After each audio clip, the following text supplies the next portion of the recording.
Congresswoman Nicole Malliotakis. She's a member of the Transportation and Infrastructure and Foreign Affairs Committees, and she joins us right now with reaction.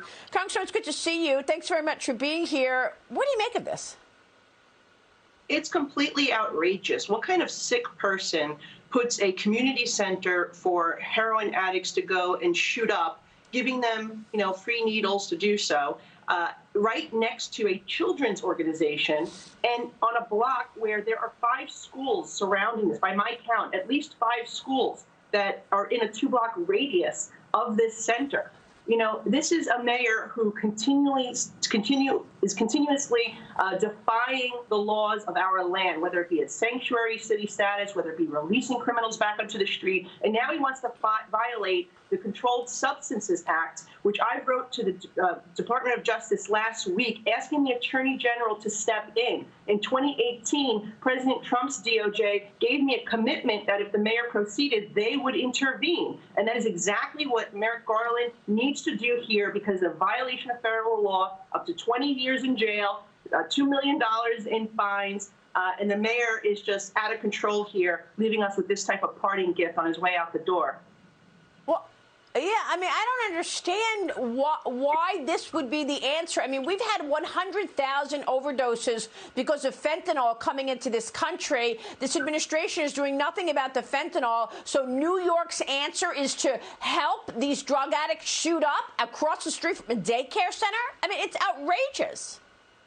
That's exactly right. And you've done extensive coverage of what exactly has been coming into this country. We know the DEA is telling us that it's chemicals from China being manufactured as fentanyl in Mexico and streaming over our border. Last week, I gave a floor speech on just this issue, and I asked my colleagues and the President of the United States, whose side are you on? Are you on the side of the drug cartels, or are you on the side of the American people? Because we know where it's coming from, and you're not doing anything to stop it. And so, yes, this is very reactionary from our mayor, and by the way, who has continuously released drug dealers back onto our streets, and New York bail law continuously putting drug dealers back onto our streets.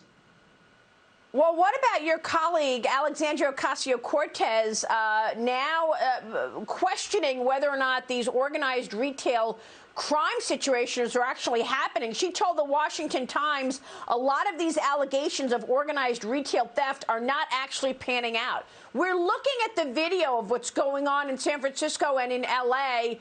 What are your thoughts on what AOC is saying about these smash and grab thefts that we're seeing in an organized fashion across the country? She's saying it's not happening. Sometimes when I'm in New York City in my district and I hear what my colleagues, Bill de Blasio and AOC, also from New York City, say, I sometimes think I'm on another planet. Are they serious? They see the videos of this happening. Both of them, by the way, said that, people who commit crimes, they're just breadwinners for their families, giving them a defense that this is okay.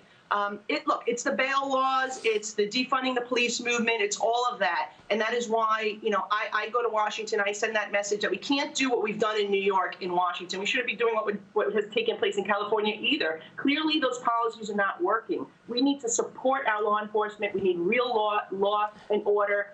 We need to get, these bail laws back on the books. Continue to give judges some discretion here. But look, they got to start taking these things seriously, because they're destroying the quality of life in cities all across America.